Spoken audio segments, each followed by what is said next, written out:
ఓ roku state politics, ఇంకో roku centre politics. రెండు వైపులా పదును పెడుతుండు. ఆడా ఉంటా ఈడా ఉంటా అన్నట్టే పార్టీనంతా సారు భుజం మీద వేసుకొని ప్రచారాలు చేస్తుండు సీఎం రేవంత్ రెడ్డి సారు. మీటింగ్లకు పోయి మాట్లాడుతుండు. పార్లమెంట్ ఓట్ల ముంగట టూర్ల మీద టూర్లు పెట్టుకుండు. రోజుకు 2-3 దిక్కులకు పోయి మీటింగ్లలో పబ్లిక్కు ముచ్చట్లు చెప్పేటందుకు తయారైండు.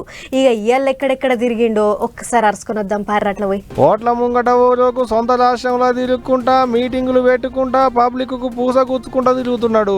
ఇంకో రోజు పక్క రాష్ట్రాలకు పోయి పార్టీ పతాలను పెంచడి ఈగిరం చేస్తున్నాడు తెలంగాణ సీఎం రేవంత్ రెడ్డి సారు. గట్ట పార్లమెంటు ఓట్ల ముంగట కాళ్లకు గిరికలు కట్టుకున్నట్టే తిరిగేందుకు సారు తయారైన ముచ్చట అందరికి ఎరుకున్నదే కదా. అట్ట ఈడ ఆడ అని తేడా ఏం లేకుండా రాష్ట్రం అంతా గట్టిగానే తిరుగుతున్నాడు. లీడర్లతో నామినేషన్ లేపిస్తున్నాడు. ఆగో అట్ట శుక్రవారం నాడు పొద్దుగాలనే మహబూబ్ నగర్ లో షెయి పార్టీ తరపుకించి నామినేషన్ వేసేటి వంశీ చంద్రెడ్డి అన్న నామినేషన్ కార్యానికి పోయిండు సీఎం సారు. అటంక పడిపడని పార్టీలను పొట్టు సాపించిండు. అరే పిల్లగా, నీ కారు ఖరాబు కాలే, నీ కారు ఇంజను అనుము చెడ్డది, ఇంకా మళ్ళా రాదు, తూకానికి అమ్ముడే. వర్క్ షాప్ నుంచి మళ్ళా ఇంటికి రాదు. ఇనుప సామాన్లోనికి తూకం పెట్టి అమ్ముడే. నీ కారు నీ అయ్యనడుగు కావాలంటే ఇంటికి పోయి. నీ కారే కాదు, నీ అయ్య ఆరోగ్యం కూడా అనుంచెడ్డది.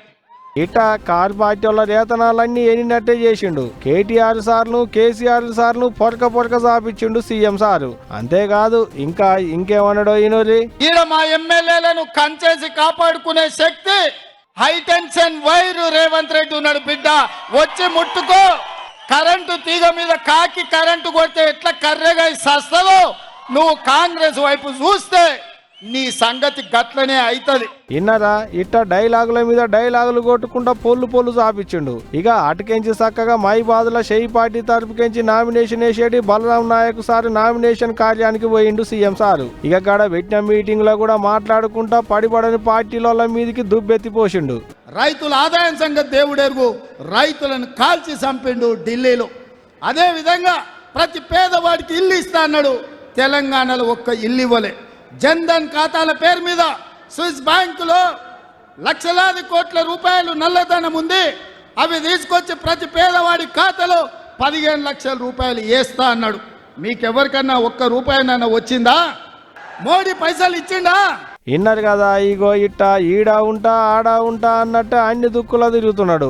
ఈ కార్యం ఆ కార్యం అని తేడా ఏం లేకుండా అన్ని కార్యాలకు పోతున్నాడు. లీడర్లతోని నామినేషన్ లేపిస్తున్నాడు. లీడర్ల కొరకు ప్రచారాలు చేస్తున్నాడు. పార్టీ పదాలను మల్లోపాలు నిలబెట్టేందుకు పార్టీ కావడంత భుజాల మీద వేసుకొని మోసినట్టే చేస్తున్నాడు అనుకుంటున్నారట సారు సుడిగాలి పర్యటన చూసిన పబ్లిక్. మరి చూడాలే సారు పెడుతున్న మీటింగులకు చెప్తున్న ముచ్చట్లకు యాపాటి ఓట్లు కాలుతాయి ఏంది అనేటిదిగా రేపు